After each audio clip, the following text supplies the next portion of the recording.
Night panel feature myself, Grumpy Graeme, and Lou Eisen, noted historian and author, soon to be published author. Thank you. You're welcome. So we were just talking before going live to air that the ratings, if you will, for the Shakur Stevenson fight last night were not great.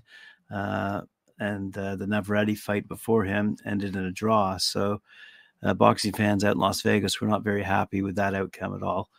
But nonetheless, we wanted to talk about the the old age pensioners fight that took place last weekend. That's incredible that was allowed down in Kingston, Jamaica. Yeah, I mean, well, maybe that explains it. Well, yeah, I mean, maybe they was like that because they were high, but I mean, I think even being in Kingston and smoking and getting high there wouldn't have made that fight any more palatable. I think it was just, I watched a bit of the replay, but these were two. Right. One, you know, Tony's 55, his brains are already scrambled. Yep. Razor Ruddock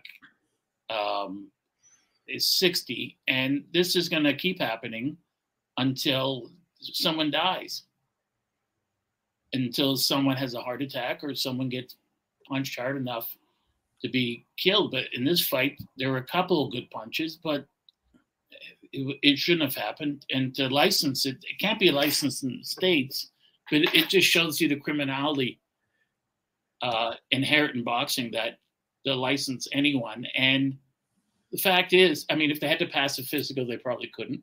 Maybe in Jamaica they could, but not to North American standards. And also, you know, you just mentioned Shakur Stevenson and Navarrete, who should be fighting each other. And Oscar De La Hoya addressed this. You know, we got to start making fights that fans want. Otherwise, the sport will die. Yes. I mean, this attitude of promoters, like, we don't care what you want. We're gonna have Tyson Fury fight Derek Chisora 5 more times in a row. People don't want that. Let the fans have what they want. Yeah, and the interesting thing is we talked about last week that we need to expand the boundaries, if you will. We can't all be these all British fights that the fans scream for in England, but nobody else cares around the world. Right. You know, in 20s, 30s, and 40s, like in the 30s, the two best fighters in the early 30s were welterweight champ Jimmy McLarnin and junior welterweight and lightweight champion Barney Ross. People wanted them to fight, so they fought. But if it was today, it would take years to get it done, and there'd be jockeying back and forth. And how about the money split? Well, McLarnin said, "You're a champion, I'm a champion. Let's split it even and fight." And that wouldn't happen today. You know, that's why Tyson Fury hasn't fought Usyk already. Usyk said, "I'll agree to a 60-40 split." And then Fury said, "I want 75-25. Okay, right. Now I want 90-10. At which point Usyk said, "Come on. You know, you're not going to get 100% of the money. I have 3 of the belts, you have 1. And I think Fury's just delaying this. Although they're supposed to fight February 17th, I don't think that will come off. I'll believe it when I see it. And I think Navarrete getting a draw last night showed that maybe it's too much. You know, too many fights, hard fights in too short a time. And it's starting to wear on them. Speaking of wear, just to go back to that pensioners fight down in Kingston, they actually had to. They were starting off with 3-minute rounds, but I think it was like after the second round, they cut it down to 2-minute rounds. So I thought it was pretty funny. I've never heard of that. Never alone seen it, but never heard of that. No, I've never heard of that in a licensed fight. And you know, I guess there was a real fear, like someone could have a heart attack, and yes. You know, I mean, if there's not precedents, there's precedent for this, precedents for old guys fighting each other, Roy Jones, Dyson, and that. But there have been fights, as you know, Graeme, where the guy's well trained, but he's so anxious and nervous and so hyped up that he fights 15 rounds in the first 2. And that happened with Hagler Hearns. Hearns was in great shape, but he said, "Hagler never gave me a chance to do what I want, so I had no choice." had to stand there and slug, and I didn't want to do that. And by the end of the second round, I was exhausted. But these guys weren't hitting each other, and they were exhausted. Just the effort of missing tired them out. Anyway, it was funny. I mean, obviously I didn't catch it live. I saw, like you, the replays, and it was funny to watch. It actually was. Yeah, there were more solid punches landed at the Canadian Football League Hall of Fame thing 10 years ago when Joe Kapp and Angelo Mosca went at it with their respective canes. That's right. And those guys, remember that? And they were in their 70s and they were whacking each other. Yeah, with their canes. Yeah, and that was a real fight. You could charge for that, but to charge money for that, I mean, that's a joke. Yeah. So we have some fights upcoming. Let's have a quick look here. Over in the UK, we've got Azim versus Pettigene. Mm-hmm. I believe that's Adam Azim. I could be wrong. I wonder when Michael Conlan's coming back, or even if he is coming back. Fight news. Because he suffered 2 bad knockout losses in his last 3 fights. Michael. Let's have a look. Michael Conlan. Irish boxer. Mm-hmm. We knew that. Featherweight. Mm-hmm. Does he have anything coming up? I always thought he'd be a great. Wow. Can't believe he's 31 already. The Olympics, that goes quick. No, he doesn't have anything upcoming at all. Wow. A guy like him reminds me a bit of the way he fights. Reading about battling Nelson and fighters like terrible Terry McGovern, featherweight and bantamweight champ, and Ad Wolgast, lightweight champ. Wolgast and McGovern had severe pugilistic dementia by the time they were 25. Wow.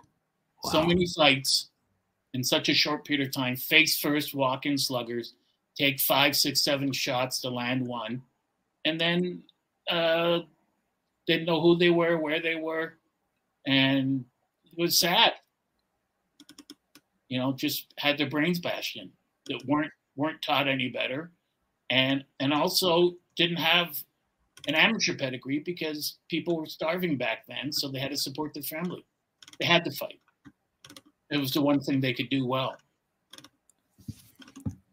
Yep. And interestingly enough, I got to say here, just having a quick cruise through BoxRec, having a look at fighting around the world.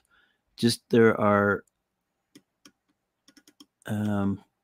Australia, Germany, Belize. These are fight nights, like an entire card. Mm-hmm. Ecuador, France, several. Germany again, another fight. There's a card coming up with United Promotions here soon with Brandon Cook. Ghana, wow. Brandon's always a good fighter and well worth watching. India, wow. It just goes on. Yeah. Italy, Mexico. Mm-hmm. So quite a lot of fights going on this weekend, despite the headlines. A lot of it depends on the jurisdiction where it's easier to get fights licensed. Right. It's easier in Montreal than in Toronto because their licensing is done by the Alcohol Board and Gaming Board. There's no Quebec Athletic Commission. So right. There's people that get to fight that come up from Mexico, as we said of Jeanette Zacharias, who have no experience, but they get licensed. But in Toronto, or Ontario, you could bring in an MRI and the Ontario Athletic Commission say it's a month old. Right, I haven't fought since then. Well, we need an updated one. So that's ridiculous, but that happens, and that prevents a lot of fights. Yeah. There would be more in Ontario if we had a better athletic commission run by honest people who knew what they were doing. But they figure we'll take it out of the hands of boxing people and put it in the hands of government. And every time in the States when they say we should have the federal government running boxing, and there's always someone who says they can't run the country. How do you think they're going to run the sport of boxing? It's a good point. They can't get medical care for people. They can't feed people or house people or help homeless people or people that are mentally ill and need a special education. You think they really care or could do better with people punching themselves? Not going to happen. The fight you were mentioning before, down the road from us, actually, is December 2nd at the Pickering Casino, put on by United Boxing. Right, that was a good show. Yeah, so we'll talk about that in a couple of weeks. Yeah, Brandon always fights his heart out too. He's what you call a really good professional fighter. He comes to fight, gives you a great show, and he's very skilled and tough as nails. And like all fighters of Brandon, speak to him outside of the ring. He's the sweetest, shyest, most polite person. But once he gets in the ring, his face changes, and he's there to go to war. Oh, it seems like there's a good battle going on in Manchester tomorrow night. Nick Ball, Isaac Dogbo, Denzel Bentley versus Nathan Heaney, Liam Davies versus Vincenzo Lafima. Those are good names. I worry about Isaac Dogbe because he's past his best before date. Yeah. You know, and just his father had him fighting the wrong style, and he had his time. But you know, as in boxing, your time could be 1 or 2 fights. Yeah. Someone who's been on Talking Fight several times, actually, Hannah Rankin. She's up against Emma Kozin. Nathaniel Collins going up against Zach Miller, and Iko Usman going up against Harry Scarf. Right. So, yeah, so some good fights over in Manchester tomorrow night. I've been reading all week a book sent to me, and I'm going to interview when I finish it, by Joe Body, who wrote a book on Joe Jeanette, part of the original Black Murderers World Great Heavyweight, on the Gotti brothers, called Thunder and Lightning, on Joe and Arturo Gotti. And I was reading the chapter about how Arturo lost to Angel Manfredi, although he had him out in the last round. And Manfredi was pushing his head down, so when he threw a punch, he hit him low and lost a point. And then he lost 2 in a row to Ivan Robinson. And he said to the promoter, Main Events, I'm not a guy who likes to chase guys. I need someone who's going to stand in front of me and fight. You know, you got to improve the matchmaking. And he was right, but took too much punishment in too short a time. And Arturo was a gifted technical boxer. He just very rarely used it. And I didn't know when reading about him that he was an alcoholic during his career and taking copious amounts of different drugs. Huh. So his friends thought the fact that he could even get in the ring and fight with these people was just incredible. Hey, Mike, how you feeling? Good. Better. I was dying of COVID or something for the last couple of weeks. One of my close friends just in Victoria has it for the 3rd time. And he said, well, yeah, I guess this must have been my first, but yeah, no, it wasn't good. I couldn't breathe, couldn't talk without coughing. It was pretty bad. I'm sorry. Been laid up in bed. Oh, well, now I'm better, so it's all good now. Did we watch the Stevenson fight last night, everybody? I didn't know it was on. Yeah, no, it was a late. Stevenson. What a lackluster performance. Well, there you go. Often. He got booed? They got booed. Wow. It was garbage. Honestly, he apologized. He apologized at the end of the fight and said that he's sorry that he wasn't on point. It was very, very boring. Very, very boring. Navarrete fought to a draw. Yeah. Yeah. Yo. Ooh. I can't believe that though. I can't believe that. How do you fight to a draw after you drop a man twice? Is it in Vegas? Yes. Yeah. Yeah. That happens. It shouldn't. That should be enough technically in a 12-round fight to give you a points advantage. I mean, he doesn't mean he wins every round. It just means he won those 2 rounds by a big margin.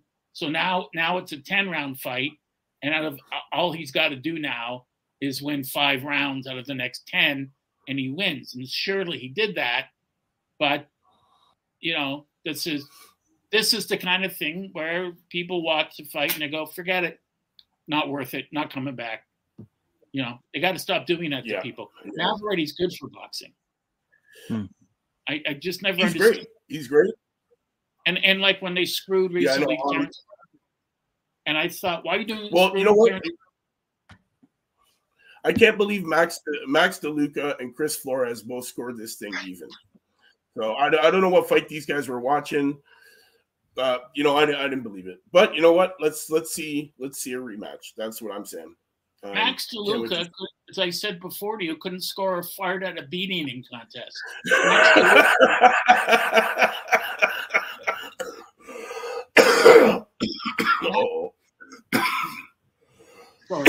Okay. Max DeLuca is older than baseball. I mean, so you're saying that he might not have been watching that fight. He might have been watching something in his head. I think he's technically blind. This is a guy who has a record of scoring terrible scoring fights, and there's no review. Yeah. It's similar to, you hitting a home run in baseball and the umpire saying, no, it's not a home run. Why? I don't have to tell you why. Well, obviously Major League Baseball would say, well, you can't do that. They would look into it. But boxing's, it's all right. He knocked him down a couple of times. Doesn't matter. We can't do anything about it. But you can do something about it. You can look at his card and say he made a mistake. He's old. He's done this before. Yeah. His scorecard wouldn't compare favorably to a scorecard from Ray Charles. You know what I'm saying? So it's ridiculous that a guy like that. Why can't boxing say, listen, you're in your late 80s. You scored fights before. You've made mistakes. You're done. This isn't communism. You don't get a guaranteed job.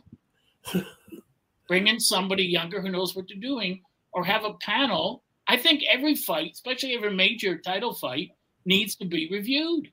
Yeah, it should. And they have to be able to say, sorry, you screwed up. Fans paid money for that. Now fans will be hesitant to pay money the next time because there's no guarantee. That's true. Very true. It's not like if it's a close fight and you go, well, I think he edged it in this round or that round. But if when there's knockdowns and knockouts are definitive. They can't be argued. So very true. Very true. The thing that kills me is online recently someone said, just because Lennox Lewis knocked out Mike Tyson doesn't mean he's a better fighter. And I said, really? What's the metric you use then? Just because my team got 8 goals and yours got 1 doesn't mean you won. Well, that's the way boxing works. And so on the same post, people said, well, Tyson had a better chin. And I said, Tyson was dropped 5 times, Lewis twice. So how can you say he's got a better chin? Yeah, but this was late in his career. Right. It's late in his career. He wasn't the champ. He switched to chocolate milk from soy milk. In other words, if it's an American fan and an American fighter, losses don't count, and neither do knockdowns. But when it's a Canadian fighter, then they count. You can't have it both ways. It's got to be one way or the other. It's got to be one rule for everyone, or the rules don't count. And knockdown, 2-point round, that would be 10-8, 10-8, 20-16. Let's say it's the first 2 rounds. That's a 4-point lead. That's really hard to overcome. His opponent would have needed to score at least 1 knockdown, even pull even, let alone to get a draw. I mean, remember the only other fight that happened was Pacquiao and Marquez. When Manuel Marquez, when Pacquiao dropped him 3 times in the first round, and Marquez got up and fought his butt off for the next 11, and it was a draw. But even then, I thought, Pacquiao beat him. But right. The ineptitude and the criminality of the sport has got to be eliminated. Yeah, it does. Some great fights, though, were put up last night. Floyd Diaz came through with a split decision over Max Ornelas for that WBC Youth World Bantam title. Our boy Troy Isley, coached by Ron Sims, he took the unanimous decision over Vladimir Hernandez. Giovanni Sanchotto, he's TKO over Lucas de Abreu. Abreu was down twice in round 3 for that one. Abdullah Mason, victory over Jose Cardenas. That was a TKO. That one was in the second round out of the scheduled 6. So Abdullah Mason stays undefeated. Our man Emilio Vargas, KO over Brian Mendoza. Wow, what a swarming event that was. Vargas was just on this guy from the beginning.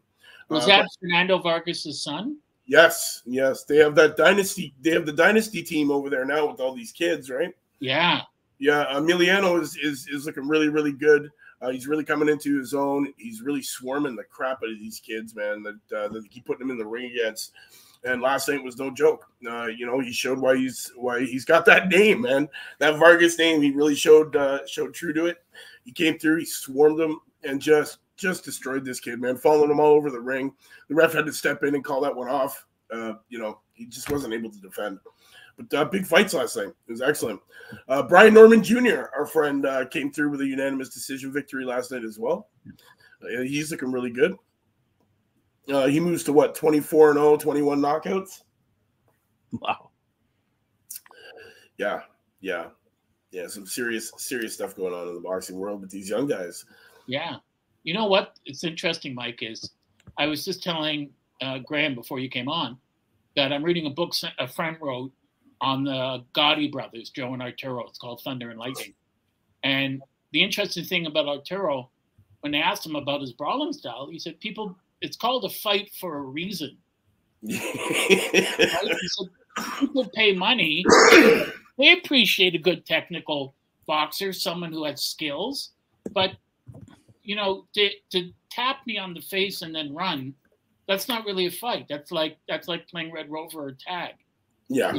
People want to see a fight. That's why they're paying money. If they wanted to see guys run, they turn on the TV and watch the Olympics or go to a schoolyard. And people want to get value for what they're paying. So guys that go in and hit you quickly with 2 or 3 jabs and then run, it's not a fight. Right. And it's not criticizing Ali or who's phenomenal or Shakur Stevenson, but really you want to see some fisticuffs. The only fighter I truly disliked was Gianfranco. He was a junior middle, and he was tap, tap, tap, and run. And eventually just ran out of opponents because guys said, he had a title, but he said, they're not even interested in fighting him. What's the point? You're not going to fight me. You're just going to tap me and run. And it's ridiculous. You got to give the fans what they want. Yeah. And you know what? Tomorrow they're getting some great boxing action going on. I don't know if you guys touched on it yet, but, we got 7 title fights in one night. Wow. This one's going to be great. November 18th, guys. This one, Queensberry Promotions, TNT Sports. Can't wait to see this one. No club football that day, so all the diehard fans from places like London, Liverpool, and a few other cities can let loose, have a blast, and support their hometown fighters in Manchester. So this one's great. Nathan Haney, Stokes Pride and Joy, with an impressive 17-0 record, is taking on Denzel Bentley for the British middleweight title. That's Nick Ball, WBC silver champ, is taking on Isaac Dogbo. We got the ladies. We got the WBC Super Welter Championship title is up for grabs. Hannah Rankin from Glasgow fighting Emma Kozin from Slovenia. Then we got the Anthony Cascade taking on Brian Gardner. This clash of wits and fists, experience meets young blood, is anyone's game. Liam Davies, a champ with a shine from his recent victory, is gearing up to defend his title against Vincenzo Lafima. They say age before beauty, but in the ring, well, that's a different story. We all know that. The next spectacular features Ikaw Usman and Harry Scarf. It's a Nottingham versus Derby welterweight showdown. Word on the street, Cody Crawley doesn't ink the paper tonight. Usman is going to be dancing with Scarf instead. So, yeah, that's what happened, guys. Drama outside the ring. Well, but Crawley's a welterweight. And who's he supposed to fight? Usman? Yeah, he's supposed to fight Usman. What's Usman's first name? Icao. And what belt does he hold? Right now, I will bring it up.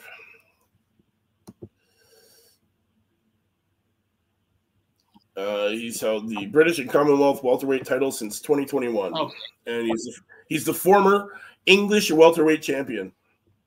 Right. It'd be nice for him to have the Commonwealth title, but it's not really important now that he's based in Las Vegas. It'd be a good stay busy fight. So yeah, Harry Scarf and him are gonna go underway here for the British welter, Commonwealth welter, and the IBF European welter. Do you know who the last Canadian was to hold the British and Commonwealth welterweight championship? No, but I know you do. Donovan Boucher, the Road Warrior. Yes, good friend of mine, actually. Great guy. Knocked out Kirkland Lang, and before him it was Clyde Gray. I have to tell you a quick funny story about him. I'm talking to Donovan at a boxing fight, and then I get a text from it was a scam text. Hi, this is Donovan Boucher, and how you doing? I said, oh, I'm doing. How you doing? And we talked for a bit. And then I gave the phone to Donovan and said, it's interesting you're claiming to be me because I'm right here with my friend Lou. So if you're actually here at the Mississauga Center, why don't you come over and say hi? I'd really like to meet you. And guy just disappears and blocks me. So, yeah. Yeah, Donovan was the first guest that I had on my show. I'm not gonna lie. Great guy. Great fighter. First guy I interviewed. Got the nickname the Road Warrior because he went on the road and just demolished you in your hometown. That's right. And I remember watching him on ESPN, and they said, who is this Canadian guy? And they did the same thing with Billy the Kid Irwin. And then a couple seconds later, Donovan lands a tremendous right uppercut, and the guy falls face first, out cold in New York. Yeah. And the referee didn't count. and the announcers are, you know what? Maybe he's better than we've been giving him credit for. Yeah, most Canadians are, but they don't understand. Yeah. We don't need you to give us credit. Exactly. I'm super excited for this one getting underway though. It's Manchester Arena, United Kingdom, BT Sports got this one. Nick Ball taking on Isaac Dogbo, WBC Silver Feather. Can't wait to see it. Liam Davies taking on, for the title of the EBU European Super Bantam. We got Denzel Bentley fighting for that British middle. We got Nathaniel Collins fighting for the British feather. And then we have Hannah Rankin fighting for the WBC Super Welter. And then we have Solomon DeCaires fighting for the British English Heavy. So, Mike, would you agree that Isaac Dogbo or Bo or whatever it is a shot fighter? Yes. Okay. Because Graeme and I were just saying that before that. I would agree. Yeah. He's got the ability, but he's taken too many beatings recently. Yeah. That's he's 24-3 right now. 15 knockouts. He's been knocked out once, pretty bad himself. Honestly, his last loss against Robeisy Ramirez, they went the distance, 12 rounds there. He was down in round 12 for that one.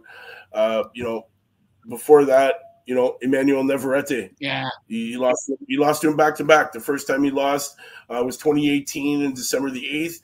That one went unanimous. And then he fights him again in 2019, a little more than a year later, May 11th. And then, Dogbo was down in rounds 6 and 12. Referee stopped the bout after the corner threw in the towel. So that was his father's fault. Father's yeah. But out of his 3 losses, to lose to Navarrete twice, man, that means you've been there fighting for that world stage, and you haven't been able to get past it. He's just one of those guys. He did fight Joet Gonzalez to take on to win that WBO International Feather. He fought Christopher Diaz for the North American Boxing Federation Feather. And then lost to Robeisy Ramirez for that WBO World Feather. And he held the world title at one point. Yes, he did. It's more than I'll ever do. And you look at guys like that. I mean, they're trying to recapture the lost glory. You can't blame them. Who wouldn't? Because they've been to the mountaintop. But it's in so many cases like him, It's just, it's the law of diminishing returns. Plus, he's fighting bigger guys. He doesn't have the reach. He's got to get inside and walk through hellfire, and not just, he can't do it. Right. You know, it's unfortunate. It's gonna be a great event. This one, 2 p.m. Eastern Standard Time, guys. It's underway. It's gonna be great. Big night of fights. Then we move into Pacheco versus Contreras. This one gets away 9 p.m. Diego Pacheco is all set to dazzle the boxing scene as he squares off against Marcelo Corcoras for the WBO International and US WBC super middleweight titles. This one is scheduled tomorrow night at the YouTube Theater in Los Angeles. Yep. Pacheco, you know, he's that fiery boxing sensation, undefeated record, 19-0, 16 KOs, you know, continues to soar high in his great boxing journey. You know, his recent outing in July was nothing short of spectacular, where he showcases talent against the formidable Manuel Galgos in Monterrey, Mexico. A ruthless body shot sent his opponent to the ground in the 4th round, making Pacheco the first ever to stop the Mexican powerhouse, Manuel. So, you know, this kid, I've been watching this kid for a while now, and his rise, you know, he's just further cementing himself as that dominating person in the division. You know, what are your thoughts on Pacheco's journey so far? Becoming must-watch TV. It's a great fighter. I'm just going to say, you said a ruthless body punch. It's funny that they call it ruthless, because it's as if he's going to give the guy a warning. In a couple seconds, Ash burn the liver so hard you can involuntarily piss your pants. But yeah, I mean, he's a great fighter. He's got all the skills, and it's great. It's great to see a guy like that. He reminds me of that guy from Puerto Rico who was on TV recently. He's got the short hair and the rose on the side. I think he's a lightweight or welterweight. A great looking young kid, 19, 20, and he signed with Top Rank, and just a wonderful fighter, and takes his time and just like Pacheco, just throws quick punches, puts it together in combination, does everything you're supposed to do, right? If you look at Pacheco, you'd say to another boxer, this is what you're supposed to be doing. This is how it looks when it's done well. That's how good he is. Yeah. Definitely some good action. Yeah. So guys, make sure you tune in for all of this. You don't want to miss it. This can be great. I'm super excited for it. I was really excited for last night's fights. Man, I stayed up and watched that. I was a little tired when I got up this morning just because of watching that. But definitely some good fights going on this weekend. Well, you know, I keep reading online about I know you take everything online with a grain of salt, but about Deontay Wilder hasn't fought in a while, and Anthony Joshua. And then I happened onto an article about Deontay Wilder's younger brother, who had no amateur experience, is something like 4-6, or 3-5 as a professional. And he's been knocked out, I think, 3 times by guys that were like 1-10 and 1-16. So it's unbelievable that they're allowing him to fight. I don't know if we'll ever see Deontay Wilder again in the ring. I mean, he suffered damage when he speaks. If we don't see him, I'm not going to lose sleep over it. I think it's better for him to just sit at home at this point anyway, man. Yeah. You know, every shot this guy takes is just another brain cell getting killed. Yeah. Yeah, I agree. He doesn't need the money, so why bother? Exactly. He got into this to make money to help his daughter. You know, that's you have a couple of $40 million paydays. I'm pretty sure you have money. Yeah, and him, and I like Andy Ruiz, but I haven't seen him in a while. He's got power, and Joshua's not going to fight him again. So I think Joshua is desperate for an opponent. I mean, every time you hear Eddie Hearn speak, which is, you know, Graeme and I just turn into sense. You guys just start laughing. Just mention that guy's name. I'm laughing. You know, if Eddie Hearn starts speaking over a backyard, flowers will, thanks to the fertilization, flowers will start growing. So he thinks something about him online, and someone said, "You're calling him a liar?" And I said, I'm calling him a stranger from the truth, is what I'm calling him. And that's what he is. That's great. I like that one. That's an old Winston Churchill line, because in the House of Commons, you can't call someone a liar. So someone said, Mr. Prime Minister, are you calling me a liar? And he said, no, I'm calling you a stranger from the truth. So I don't know who Joshua would fight next. Who is there? He's not going to fight Usyk. He's certainly not going to fight. He's fighting on the 23rd. Who's he fighting? On the big card in Saudi Arabia. He's fighting. Oh. Yeah. And Wilder's fighting too. I did not know that. Okay. Yeah. I thought he was going to fight Selma Hayek, but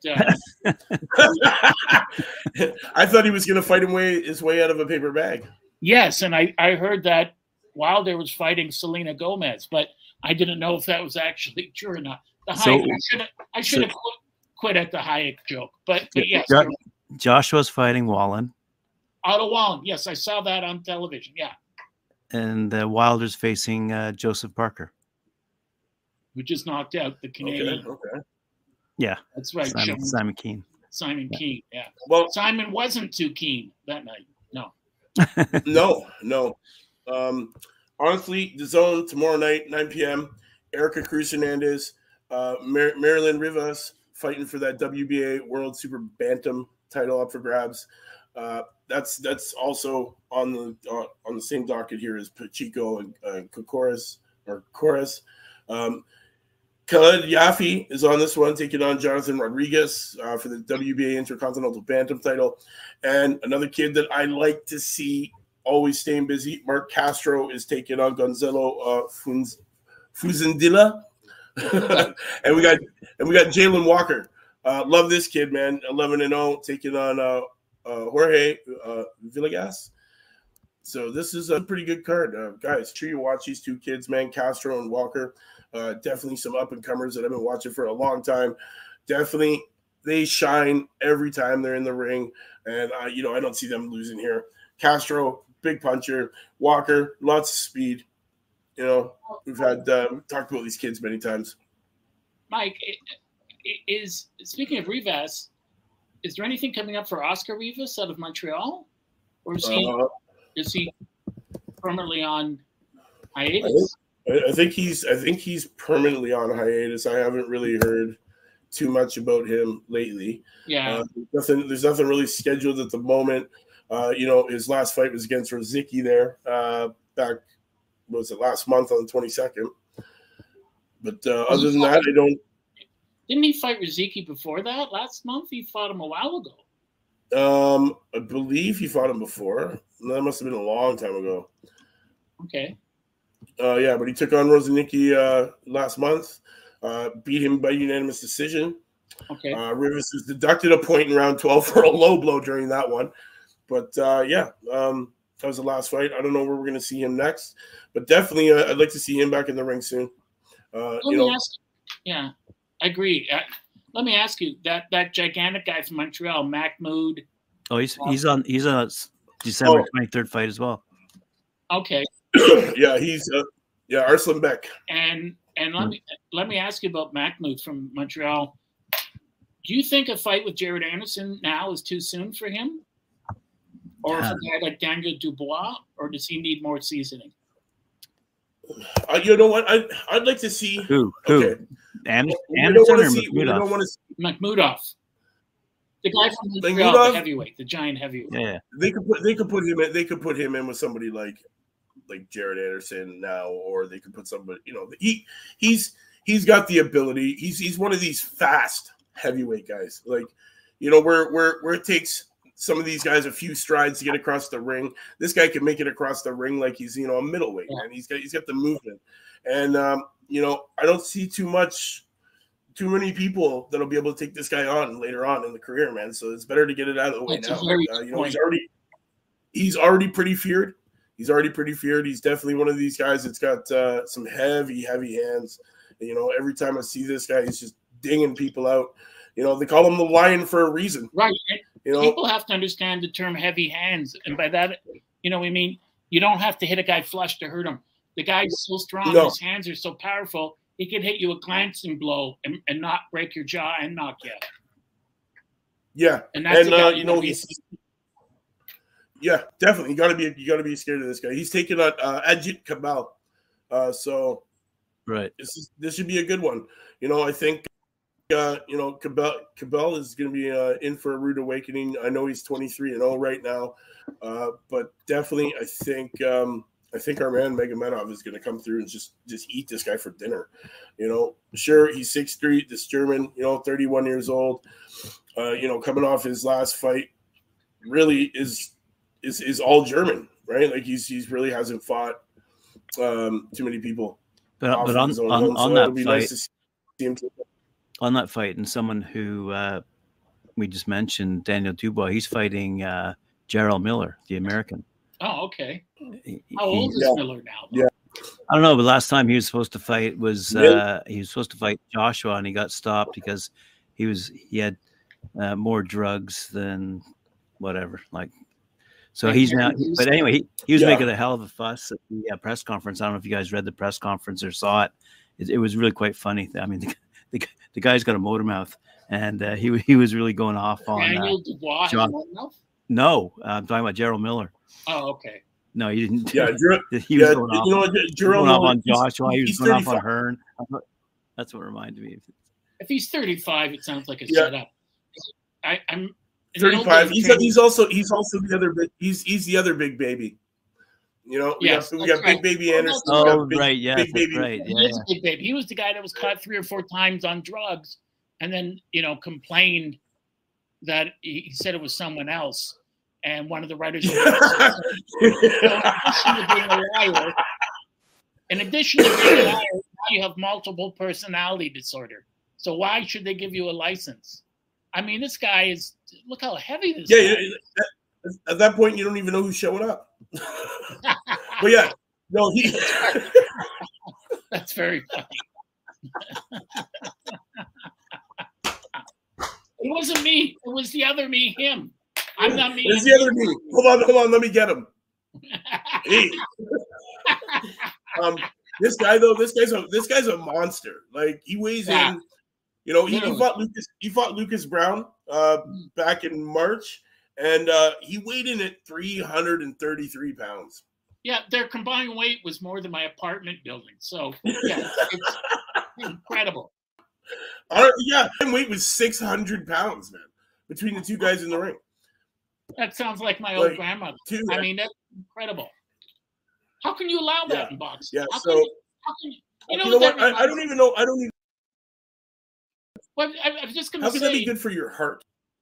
No, and there was one of my favorite SCTV sketches with John Candy. He's playing this boxer, and he's training for months and months. And his trainer, played by Joe Flaherty, looks at the scales and says, "You've been training for 12 weeks. You gained 80 pounds. You're supposed to lose." And Candy says, "Oh, I didn't know that. You just said 80 pounds. You never said lose 80 pounds. You just said 80 pounds. So I gained 80 pounds." So, and you look at, I mean, obviously Miller's not training. He's not taking it seriously. And he's fighting Mahmoud. He is fighting Daniel Dubois. Yeah, Dubois should kill him. Oh yeah, no, Dubois is a heavy favorite in this one for sure. Definitely, he's gonna be. Honestly, I don't see this going too fast. Guys like that, they just don't have a gas tank. Miller's not going to go too fast unless Dubois has a buffet behind him. Unless they got front row tickets to the buffet at the casino. That's right. Listen, I got a spaghetti plate waiting for me and 12 hamburgers. You really got to help me out here, Daniel. Yeah, it's not going to. They're every round they're filling them with protein shake. Referee breaks him up. Yeah, you can't bring the shake in during the round. Why not? No. You can't. But I mean, if Dubois is smart, he doesn't really even have to hit him. Just run. Just move. Make this. Oh, yeah. No, he'll just tire out. He'll just tire out. But, I mean, to walk up the steps into the ring, Miller will ask for a break. I mean, that's just wait till we see the ring walk. The ring walk will depict everything. I bet you the camera won't even pan to him because he'll be like walking out and he'll be like, You couldn't pan to him. The sweat will be like last night they were talking. Last night they were talking about one of the fighters coming out. Oh, he looked a little dry. That won't be the problem here, folks. That guy will be sweating from like his ball sack, like just on the walk. I mean, Miller, he's Rodney Dangerfield fat. I tell you. Yeah. He's all right now, but last week he was in rough shape, you know? I mean, I'm telling you, so fat, two women can make love to him at the same time and never meet. You know what I'm saying? So, I mean, this guy, you couldn't pan to him because he's bigger than the curvature of the earth itself. So he deserves to hear comments like that, because when I met Ken Norton 25 years after his career was over, he was still in fighting shape. He wasn't even a pound overweight. Yeah. You know, and Miller will never have the skill of a Ken Norton. So it's an insult to fight fans. At least show you care. You know, I mean, although I didn't think he was that skilled, the Polish fighter from New York, Adam Karnowski, he lost his last fight against a guy he probably should have beat. But he said, I gave it my best. I wasn't good enough. And you can respect that. Right. And like Willie DeWitt, I went as far as my ability could take me. I'm not an elite fighter. But this guy, Miller, he's been pulling this sham on folks, on boxing public for years. How does he still get fights? Like I said, this is first one since 2019, I think. I mean, they must fly him over in cargo hold. I mean, they use a shipping plane. Him and two horses. He gets FedExed over. I'm telling you, he'll be a rich man if he gets paid per pound. That's for sure. No. Yeah. So Joshua's taking on Wallen. We got Wilder taking on Parker. Dubois, Miller, Bivol, Arthur. You know, light heavyweight. This is the only. Well, there's two non-heavyweight titles on this card. We've got Bivol taking on Arthur, and we got Opatia taking on Zorro. So we got the cruiserweight and the light heavy. Who's Arthur? Pardon me? Who's Arthur's first? Lyndon Arthur. Okay. Lyndon Arthur. 23-1 right now. That one's for the WBA Super World. Yep, light heavy. You know, Jai Opatia. It's going on for the against El Zorro for the IBF World Cruiser. Yep. I can't wait to see Arslan back. I love watching this kid every time he's in there. Frank Sanchez is taking on Junior Fa. Yeah, nice to see him in the ring. That should be a good one. And then we got Filip Argovich taking on Mark Demori. That should be a quick and easy one for him. Argovich, another big guy that I like watching, man. This guy's a monster as well. Frank Sanchez is one of those fighters that's always good, always well prepared, and really skilled. And I don't think he gets enough credit or publicity. He's one of those guys that's always prepared, so they know they can always count on him to jump into the ring. And though we were making fun of Miller, it reminds me of Ali when he fought Buster Mathis. Now, Buster Mathis was 6'4", 330 pounds, and always had a problem with his weight. And Ali was easily beating him. And I think around the 10th or 11th round, Ali just walked away. He said to the referee, I'm not going to kill him. So the referee said, you have to keep hitting him or I'll disqualify you. He said, then go ahead. I'm not going to kill the man. He can't defend himself anymore. Stop the fight. You know. That's You know, so there's another guy that I watched. He's in Australia. I watched him. Last time I seen him was a couple of years ago. He's got one of the longest reaches in boxing. Julius something. Something Julius. Big black dude. And I watched this guy fight, and I mean, like, so out of shape, like 350, 360. Julius Long. That's it. Yes. I know him. You know why? Because on one of my recent Substack articles, I wrote a thing called The Harder They Fall, or The Bigger They Are. Yeah. And he was one of the fighters I featured. He's over 7 feet. He's over 7 feet tall. He's got like a friggin' 90-inch reach. Yeah. I think it's like 90, 91 or 92-inch reach. And I mean, like, this guy fights leaning on the ropes. Like, that's how he fights. And he loses all the time. He's from all the time. Originally. All the time. He fights back on that rope. He's leaning on that rope, just using the rope to move around because he can't move around unless he's on the rope. Yes, and the tallest fighter I ever found was a guy from Australia who was named Ewart Pipe Guider, and he was 8 feet 2 inches tall. Oh, wow. Wow. And this was in the 30s. He had 2 fights against guys with losing records, and he won them both. There were 4-round fights, and then he died of tuberculosis not long after. But in the article, I've seen guys that were 7'6", 7'7", and there was a British champion named Ben Caunt, C-A-U-N-T. There for one vowel. And he went to the States, and he found this guy, big guy, Ben, I can't remember the guy's name, Chase, or some name. Anyways, the guy he found was 7 feet 4 inches tall. And they brought him back to England, and this guy had 3 fights and won and quit. He won them all, and they asked him why. He said, I don't fancy getting hit in the face that much. It's not really my idea of a job. Right. I don't really want to do this. But there have been fighters that have been 7'5", 7'6", close to 8 feet. And the point of my article was, for some reason, and even today with Tyson Fury and Usyk, or David Price, people think that tremendous height equates to talent, and it never does. No. There's no correlation, you know. Yeah. You know, so that's why a guy like David Haye easily beat Nikolai Valuev. Valuev didn't have the skill. Yeah, he was 7 feet 2 inches tall, but he was like Yeti. I mean, if you look at him, he had gigantism, and he just didn't have the skill. And they say, well, he beat Holyfield. Yeah, he beat a 44-year-old Evander Holyfield who was out of shape, you know, and was jumping to hit him. So guys like that usually have short careers. It never equates that way. Julius Long is. I stumbled onto him when he first fought Hemi Ahio back in 2019. I believe he not by unanimous decision, and he was coming off. Julius Long was coming off a knockout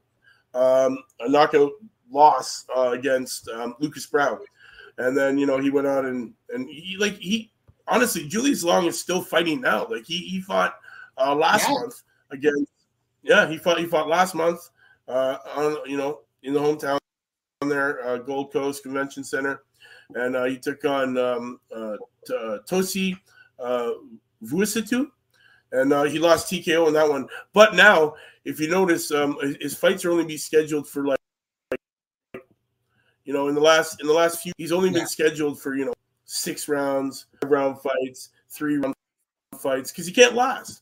Like his last loss, it was 4-rounder. This is a guy who's now 46. He's 46 years old. 90-inch reach, 7'1". Yeah, he got TKO in the 4th. He went the distance.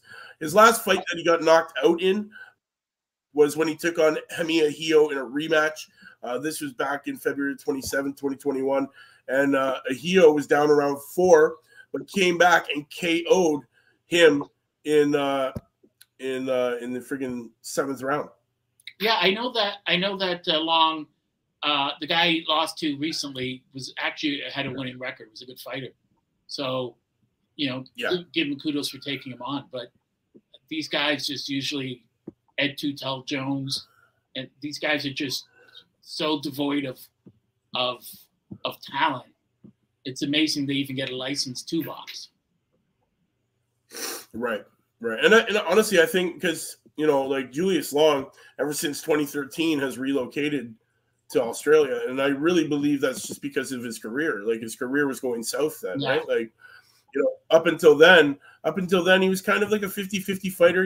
Maybe like a little bit of a more winning than losing record, but then he took a couple of bad beats there. And then he started having to search for a place to go and have these fights happen. Yeah. And 2013, he ends up getting on a plane going to Australia, and just I guess never came back, because every fight he's been on since 2013 has been in the UK, or sorry, not in the UK, in New Zealand. Yeah, in Australia and New Zealand. So he fights all over there. Yeah, the only fighters I know of in the last 300 years that have been super tall and successful are the Klitschko's and Tyson Fury. I mean, Lennox is 6'5" and 3/4, but I mean, guys that are really close to 7 feet, and guys like that aren't skilled usually. But the Klitschko's were, and Fury's quite skilled. Yeah, I mean, guys like Carl the Truth Williams, you know, 6'4", 6'5". He could fight a bit, but never got over the hump. And, you know, there's a famous story. I end my article. There was going to be a fight between Wilt Chamberlain, who was like 7'3", against Muhammad Ali, 6'3". And this was after Ali had been kicked out of boxing, so he needed the money. There was more money in 68 than he'd ever been offered. And they met in a room, and they were about to sign the contract. And they said to Muhammad, is there anything you say before Wilt Chamberlain signs the contract you want to say? And he said, yes. Timber! Apparently, Wilt Chamberlain turned completely white and walked out. And then Ali looked at the cameraman or the reporter and said, why on earth does a basketball player, even if he's 50 feet tall, think he can beat me, the best fighter on this planet? He's got to be deranged. Yeah. Oh, yeah. Completely. Yeah. Now, Ali said, so, your reach is great till I land my first overhand right, and then you're on. Yeah. That's it. That's it. It's skill, man. It's skill. Having the skill and the know-how to get around that extra long reach.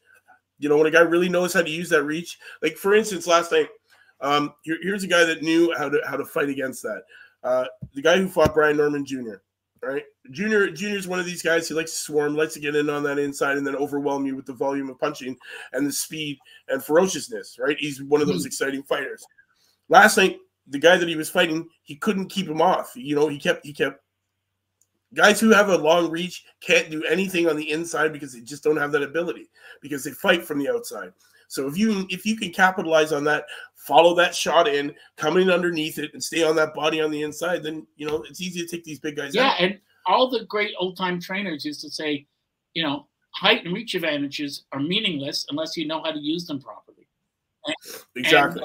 So many of these guys don't. So like you're saying, you know, Paul Williams, when he fought Erislandy Lara, and Paul Williams is welterweight, it was 6'2", you know, or something like that. And Lara was 5'7", 5'8".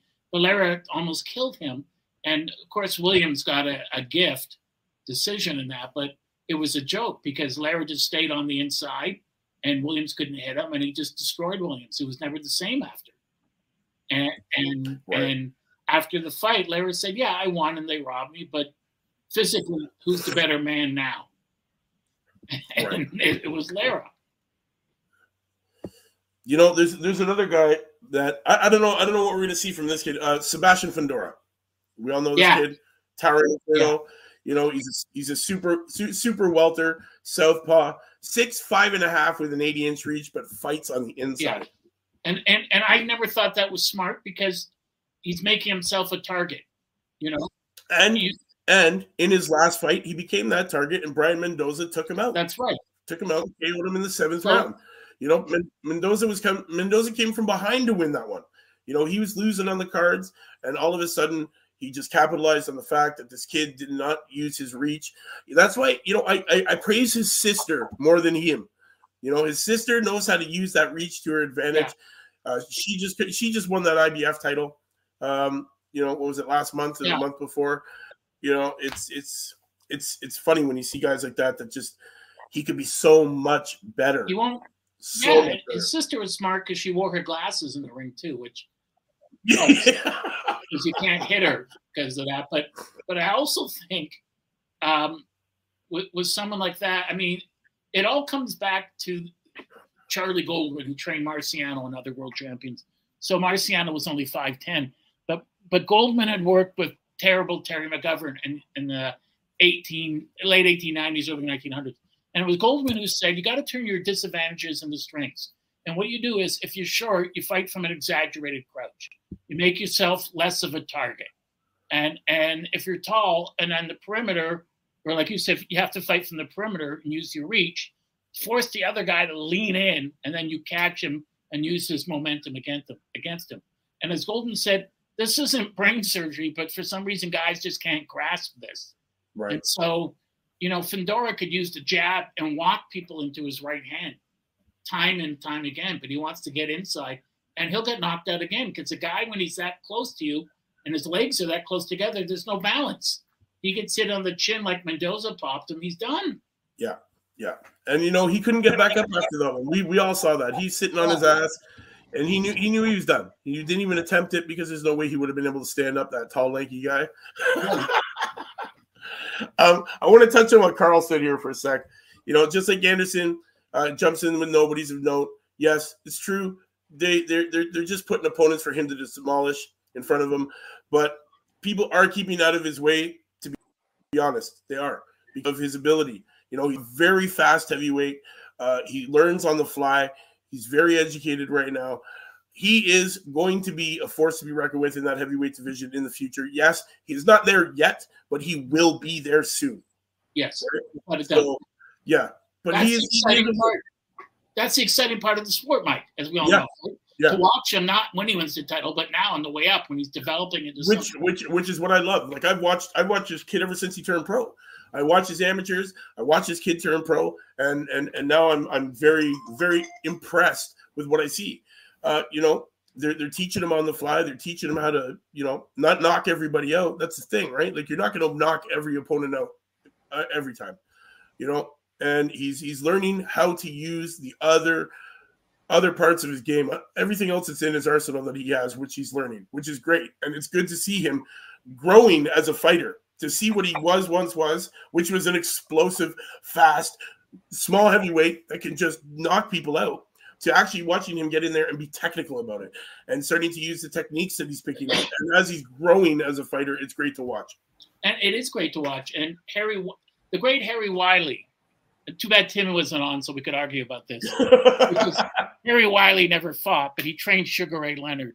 And that's a pretty good guy to say you have trained. And he helped with Ali. And Harry Wiley used to say, there's a time in a fight where you have to concede the knockout. You hit him with your best shot, he doesn't go anywhere. Concede the knockout. He said that's when it's important to know how to technically box. Right. You concede it, and you win on points. And he said so many young kids can't do that because you can't knock everybody out. Some guys you can hit with your best shot. They're just not going anywhere. Some guys you could hit with a Ford Fiesta and they're not going to go out. They just... Right. I mean, other than a good shot, a tax bill would be the only thing to get hit with that would take those guys out. But, exactly. Yeah, but we've all seen guys, you know, Matt, the Hilton brothers, and different guys, Arturo Gatti, guys that got hit, Marciano, with great shots, and they just didn't go. So you got to know what you're doing and be able to, you know, put the points on the board. Is the Puerto Rican fighter I'm thinking of, is his name Pacheco or Pacheco? He's got the Puerto Rican flag or yellow, blue, red or something, and he's only 19 or 20. Comes into the ring. He starts everyone he's fought. He's incredibly quick. I'll look his name up. Yeah, at WBC. Listen, we do interact. Sorry, I got on late. I didn't see any of your comments, but you know we always interact with our people in the comments. So if you're upset, sorry.